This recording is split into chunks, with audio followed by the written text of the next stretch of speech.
Hello guys, welcome back to my channel. இன்றைக்கி என்ன video அப்படின்னு சொல்லி பார்த்தீங்கன்னாக்கா, இன்றைக்கி வந்து சும்மா ஒரு நார்மலான வீடியோ தாங்க. என்னன்னு சொல்லியிருந்தீங்கன்னா, நிறையா பேர் வந்து கமெண்ட்ஸ் பண்ணியிருக்கீங்க. என்ன அப்படின்னு சொல்லி கேட்டிங்கனாக்கா, அம்மா அனுஃபாக்கா வந்து எப்படி இருக்காங்க, நல்லா இருக்காங்களா, அனுஃபாக்காவும் நீங்களும் சேர்ந்து நிறையா வீடியோஸ் போடுங்க. முன்னெல்லாம் வந்து பப்ளு வந்து பிறக்கிறதுக்கு முன்னாடியும் சரி, அங்கே நீங்கள் பப்ளு அனுஃபாக்கா வீட்டில் இருக்கும்போதும் சரி வந்து பார்த்தீங்கன்னாக்கா, நிறையா வீடியோ அனுஃபாக்கா கூடயும் பப்ளு கூடயும் சேர்ந்து போட்டே இருந்தீங்க. இப்போ பார்த்தீங்கன்னா உங்களோட வெறும் மோட்டிவேஷன் வீடியோ தான் போடுறீங்க. இது நல்லா இருக்குது. இருந்தாலும் நீங்கள் அனுஃபாக்கா கூட வந்து பண்ணுற ப்ராங்க் வீடியோ எங்களுக்கு ரொம்பவுமே பிடிச்சிருக்கு. டைம் நல்லா பாஸ் ஆகுது, அது நல்ல ஒரு என்டர்டெயின்மெண்ட்டாக இருக்குது அப்படின்ற மாதிரி சொல்லியிருக்கீங்க. ஸோ நீங்கள் கேட்ட எல்லாத்துக்கும் என்ன பதில் நான் அங்கேருந்து வரும்பொழுதே உங்களுக்கு நான் வந்து ரிப்ளை பண்ணியிருக்கேன். என்னன்னு சொல்லி கேட்டிங்கனாக்கா, என்னோடய டியூட்டி வந்து முடிய போகுது. நான் வந்து பார்த்தீங்கன்னாக்கா இனி எனக்கு வேலை இருக்குது, நான் வேலைக்கு போகணும் அப்படின்னு வந்து சொல்லியிருக்கேன். வீக்லி ஒன் டே வந்து கண்டிப்பாக நான் அவளை பார்க்குறதுக்கு போவேன். பார்க்க போகும்பொழுது கண்டிப்பாக உங்களுக்கு நான் வீடியோ போடுறேன் அப்படின்னு சொல்லியிருந்தேன். ஸோ அதே மாதிரி தான் போன வாரம் வந்து பார்த்திங்கனாக்கா உங்களுக்கே தெரியும் எனக்கு உடம்பு சரியில்லை அப்படின்னு சொல்லிட்டு, அதனால் வந்து அவ்வளோவா நான் வந்து வீடியோ போடலை. அதுக்கப்புறம் இடையில பாப்பா ஒரு டைம் வந்து இங்கே வீட்டுக்கு தூக்கிட்டு வந்திருந்தா பார்த்தேன். அப்புறம் பார்த்திங்கனாக்கா என்னால் அங்கே வந்து போக முடியல வீட்டுக்கு. இடையில ஒரு டைம் வந்து போயிட்டு வந்தேன். ஆனால் வந்து பார்த்திங்கன்னா வீடியோஸ் எல்லாம் வந்து எடுக்கலை, ஏன்னா எனக்கு உடம்பு சரியில்லை அப்படின்றனால எடுக்கலை. அதுக்கப்புறம் வந்து பார்த்திங்கனாக்கா நீ நாளைக்கு வந்து சாட்டர்டேவா, ஸோ ஓகே நாளைக்கு ஈவினிங் வந்து போனாக்கா கண்டிப்பாக வந்து அனுஃபா கூட வந்து ப்ராங்க் வீடியோ எடுத்து உங்களுக்கு வந்து கண்டிப்பாக போஸ்ட் பண்ணுறேன். ஒன்று. அப்புறம் இன்னொன்று என்னென்னு கேட்டிங்கனாக்கா, நிறையா மதர்ஸ் வந்து கமெண்ட் போட்டிருக்கீங்க. என்ன அப்படின்னாக்கா, சிஸ்டர் உங்கள் வீடியோலாம் பார்க்குறோம், ரொம்ப பிடிச்சிருக்கு. எங்கள் பொண்ணுங்களே வந்து பார்த்திங்கன்னா உங்கள் வீடியோ தான் வந்து அதிகமாக வந்து பார்க்குறாங்க. எங்கள்கிட்டே காட்டிட்டு இங்கே பாரு அம்மாவும் அக்காவும் சேர்ந்து எப்படியெல்லாம் ப்ராங்க் பண்ணுறாங்க கொள்கிறாங்க அப்படி இப்படியெல்லாம் வந்து காட்டுவாங்க. ரொம்ப பிடிச்சிருக்குது கொண்டிருக்கு. நீங்கள் உங்கள் பிள்ளைங்களோட வந்து இவ்வளோ தான் ஃப்ரெண்ட்லியாக ஜாலியாக இருப்பீங்களா கொள்வீங்களா? நாங்களும் இப்படி தான் இருக்கோம். ஆனால் எங்கள் பொண்ணுங்களுக்கு வந்து பார்த்திங்கனாக்கா எங்கள் மேலே கோவப்படுறாங்க. என் பொண்ணுகிட்ட எங்கிட்ட சரியாகவே பேச மாட்டேங்கிறாங்க, கொல்ல மாட்டேங்கிறாங்க அப்படின்ற மாதிரி வந்து சொல்லியிருக்கீங்க. ஸோ அப்படி கிடையாது. நானும் வந்து வீட்டில் வந்து பார்த்திங்கனாக்கா பயங்கர ஸ்ட்ரிக்ட்டு தான்.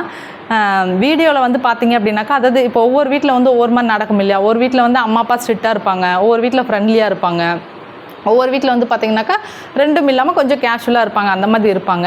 ஸோ நான் வந்து எப்படி அப்படின்னு சொல்லி கேட்டிங்கன்னாக்கா, நான் வந்து கொஞ்சம் ஸ்ட்ரிக்ட்டு தான். கொஞ்சம் கிடையாது, நல்லாவே ஸ்ட்ரிக்ட்டு தான். தப்பு பண்ணாங்க அப்படின்னு சொல்லி சொன்னாக்கா பெல்ட் எடுத்து போட்டு சத்துன்னு சாத்தி விட்ருவேன். அதுக்கப்புறம் நீங்கள் வீடியோலேயே பார்ப்பீங்க. வீடியோவில் பார்க்கறது வந்து பார்த்திங்கன்னா ஒரு ஜெனுவலாக நான் வந்து பண்ணுறது.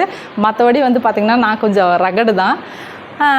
பிள்ளைங்களை வந்து ரொம்ப டென்ஷன் பண்ண மாட்டேன், டார்ச்சர் பண்ண மாட்டேன். தப்பு பண்ணாங்கன்னா கண்டிப்பாக. ஏன்னா தப்பு பண்ணால் கண்டிக்கணும். கண்டிச்சா தானே அது வந்து பேரண்ட்ஸு. பிள்ளைங்க வந்து கேட்குற எல்லா விஷயத்தையுமே நம்ம பண்ணிட்டோம் அப்படின்னு சொல்லி சொன்னாக்கா நம்ம அம்மா அப்படின்றதுக்கு ஒரு அர்த்தமே இல்லாமல் போயிடும். கரெக்டாக. அப்புறம் வந்து மற்றவங்களுக்கும் நம்மளுக்கும் வந்து பார்த்திங்கனாக்கா ஒரு என்ன சொல்கிறது, ஒரு பிரயோஜனமே இல்லாமல் வந்து ஆகிடும். கரெக்டாக. அம்மா அப்படின்றவங்க எப்போவுமே வந்து பார்த்திங்கன்னா பிள்ளைங்க விஷயத்தில், அதுவும் மெயின் பொட்ட பிள்ளைங்க விஷயத்தில் வந்து கரெக்டாக இருக்கணும். எந்த விஷயத்தை வந்து நம்ம விட்டு கொடுக்கணுமோ அந்த விஷயத்தை விட்டு கொடுக்கணும்.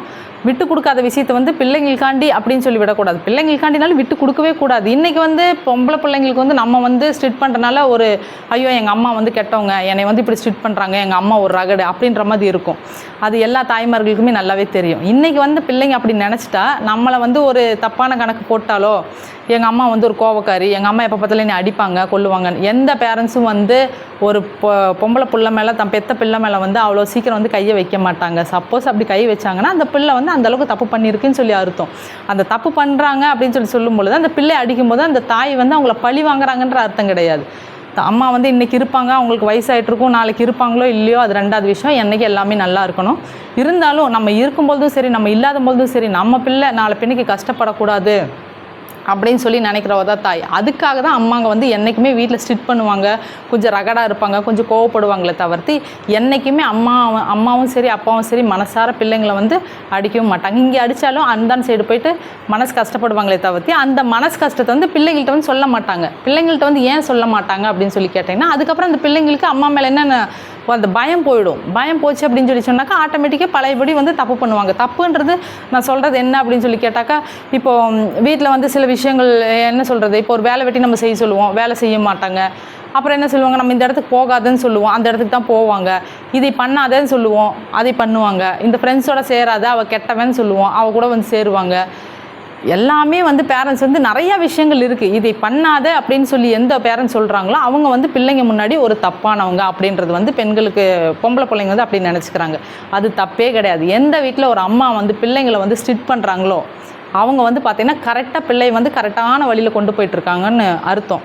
ஆனால் சில பிள்ளைகள் வந்து என்ன நினச்சிக்கிறாங்கன்னா, எந்த வீட்டில் வந்து அம்மா வந்து ரொம்ப ஃப்ரீடம் கொடுத்துட்டு, அம்மா நான் இங்கே போகிறேன், நான் ஃப்ரெண்டு வீட்டுக்கு போகிறேன், போயிட்டு வாம்மா, நான் நைட்டு வரதுக்கு லேட் ஆகும், சரி லேட்டான பரவாயில்ல, ஒன்றும் பிரச்சனை இல்லை, ஃபோன் மட்டும் பண்ணி சொல்லிவிடு, இந்த மாதிரியெல்லாம் இருக்கும். காலேஜ் கூட டூர் போகிறாங்க, ஓகே டூர் போங்க, ஒன்றும் பிரச்சனை இல்லை, ஜாலி சந்தோஷமாக போயிட்டு வாங்க. ஆனால் யார் கூட போகிறீங்கன்றது தான் மெயின். காலேஜ் மூலிமா போயிட்டு வாங்க, ஃப்ரெண்ட்ஸுங்களோட உங்களுக்கு என்ன டூர் வேண்டி கிடக்கு? கரெக்டு தானே? ஸோ இந்த மாதிரி நான் இப்போ எதுக்கு சொல்ல வரேன் அப்படின்னு சொல்லி கேட்டிங்கனாக்கா, கமெண்ட்ஸில் வந்து பார்த்தீங்கன்னாக்கா இப்போ ஒரு சின்ன விஷயம் ஒரு லைன் போடும் பொழுதே அவங்க எந்த திங்கிங்கில் வந்து எனக்கு கமெண்ட் போடுறாங்கன்னு எனக்கு நல்லாவே தெரியும். ஏன்னாக்கா அவ்வளோ வலி அவங்க மனசுக்குள்ளே வந்து இருக்கும். அதனால தான் வந்து பார்த்தீங்கன்னாக்கா நான் ஒவ்வொருத்தரோட கமெண்ட்ஸும் எடுக்காமல் பேசிக்காக ஓனாக எல்லாத்தையுமே வந்து கேட்ச் பண்ணி ஓகே இந்த அளவுக்கு தான் அவங்க வீட்டில் வந்து நடந்திருக்கும், இப்படி தான் வந்து அவங்க மதர் வந்து யோசிக்கிறாங்க, இது வந்து நம்மளை ஒரு வீடியோவாக போடுவோம் அப்படின்னு சொல்லும் பொழுது இதுக்கு சம்மந்தப்பட்ட எல்லாத்துக்குமே வந்து ஸ்ப்ரெட் ஆகும். ஸோ நான் சொல்கிறது என்னன்னு கேட்டிங்கன்னாக்கா, நிறையா வீட்டில் வந்து இதே ப்ராப்ளம்ஸ் தான் இருக்குது. பிள்ளைங்க வந்து அம்மா அப்பா சொல்கிறது கேட்க மாட்டாங்க. அதை வந்து அம்மா அப்பா ஸ்ட்ரிக்ட் பண்ணால் என்ன சொல்லுவாங்கனாக்கா, எங்கள் அம்மா ஆகாதவ, எங்கள் அப்பா வந்து ஆகாதவங்க, எங்கள் வீட்டில் பயங்கர ஸ்ட்ரிக்ட்டு அப்படிம்பாங்க. அப்போ இன்னொரு பொண்ணு வந்து என்ன சொல்லு அப்படின்னாக்கா, ஆமாம் ஸ்ட்ரிக்டாக இருக்கிறது நல்லது தானே, என்றைக்குமே அம்மா அப்பா ஸ்ட்ரிக்டாக இருக்கிறதா நம்ம வந்து ஃப்யூச்சரில் நம்மளோட வாழ்க்கை நல்லாயிருக்கும் அப்படின்னு சொல்லி சொன்னாக்கா, அந்த பொண்ணு வந்து உண்மையிலேயே நல்ல பொண்ணு, நல்ல ஒரு வளர்ப்பு. ஆனால் எந்த ஒரு பொண்ணு வந்து உங்கள் அம்மா அப்பா திட்டுறாங்களா, எங்கள் வீட்டிலலாம் அப்படி கிடையாது, ஐயோ எங்கள் அம்மா அப்பா வந்து பார்த்தீங்கன்னா என்னை ஃப்ரீயாக விட்டுருவாங்க, ஜாலியாக விட்டுருவாங்க, எங்கே போனாலும் என்னை எதுவுமே கேள்வியே கேட்க மாட்டாங்க அப்படின்னு வந்து சொன்னால் அது வந்து வளர்ப்பு தப்பு. ஒரு சிலர் வந்து நினச்சிக்குவாங்க, என்ன வளர்ப்பு தப்புன்னு சொல்லி சொல்கிறீங்க, நாங்கள் என் பிள்ளைங்களை நம்பி தானே விடுறோன்னு சொல்லிட்டு. நான் எல்லா பேரண்ட்ஸும் பிள்ளைங்களை நம்பி தான் விடுவாங்க. ஆனால் இவங்க வந்து நல்லவங்க தான். ஆனால் அவங்க போகிற இடம் எப்படி இருக்குது, என்ன ஏதுன்றது யாருக்கு தெரியும்? இந்த காலத்தில் என்னென்னமோ நடக்குது. 2 வயசு குழந்தையிலேருந்து 3 வயசு குழந்தையிலேருந்து 10 வயசு குழந்தையிலேருந்து என்னென்னமோ பண்ணுறாங்க. அது எல்லாம் உங்களுக்கே தெரியும். சோசியல் மீடியா ஓப்பன் பண்ணாலே, யூடியூபாக இருந்தாலும், இன்ஸ்டாகிராமாக இருந்தாலும், ஃபேஸ்புக்காக இருந்தாலும், எங்கே அப்பார் கொலை, கொள்ளை, கற்பழிப்பு, பாலியல் வன்கொடுமை இதுதான் நடந்துட்டுருக்கு. உங்களுக்கு நல்லாவே தெரியும். அப்படி இருக்கும் பொழுது இந்த காலத்தில் வந்து பேரண்ட்ஸ் வந்து ஸ்ட்ரிக்டாக இருக்கிறது வந்து என்னை பொறுத்த வரைக்கும் தப்பே கிடையாது. ஸ்ட்ரிக்டாக தான் இருக்கணும். ஸ்ட்ரிக்டாக இருக்கிற பேரண்ட்ஸை பார்த்து எந்த ஒரு பிள்ளையும் வந்து எங்கள் அம்மா வந்து எனக்கு பிடிக்காது, எங்கள் அம்மா வந்து என்னை எப்போ பார்த்தாலும் திட்டிகிட்டே இருப்பாங்க, கொண்டுகிட்டே இருப்பாங்க அப்படின்னு சொல்லி சொன்னாக்கா, அதை வந்து யார் கேர் பண்ணுறாங்களோ இல்லையோ நான் வந்து கண்டிப்பாக கேர் பண்ணிக்கவே மாட்டேன், அது ஏற்றுக்கவே மாட்டேன். ஏன்னா அப்படி சொல்கிற பொம்பளை பிள்ளைங்க வந்து எனக்கு சுத்தமாக பிடிக்கவே. என்றைக்குமே எங்கள் அம்மா வந்து என்னை இப்படி இது பண்ண என்னை வந்து திட்டுவாங்க, என்னை சத்தம் போடுவாங்க, என்னை ஒரு கரெக்டான பாதையில் கொண்டு போயிட்டுருக்காங்க. எங்கள் அம்மா இன்றைக்கி வந்து சொல்கிறத நான் வந்து கேட்டுட்டேன்னா ஃப்யூச்சரில் வந்து என்னோடய வாழ்க்கை வந்து என்றைக்குமே நல்லாயிருக்கும் அப்படின்னு எந்த ஒரு பொண்ணு சொல்லுதோ அந்த பொண்ணு உண்மையில் நல்ல பொண்ணு. அந்த மாதிரி பொம்பளை பிள்ளைங்களோட எந்த ஒரு பொண்ணாக இருந்தாலும் ஃப்ரெண்ட்ஷிப் வச்சுக்கோங்க, தப்பே கிடையாது. ஸோ நீங்கள் கேட்ட கமெண்ட்ஸ்க்கு வந்து இதுதான். ஸோ நானும் வந்து பார்த்திங்கனாக்கா எப்போவுமே வந்து பிள்ளைங்க விஷயத்தில் வந்து ஸ்ட்ரிக்டாக தான் இருப்பேன்.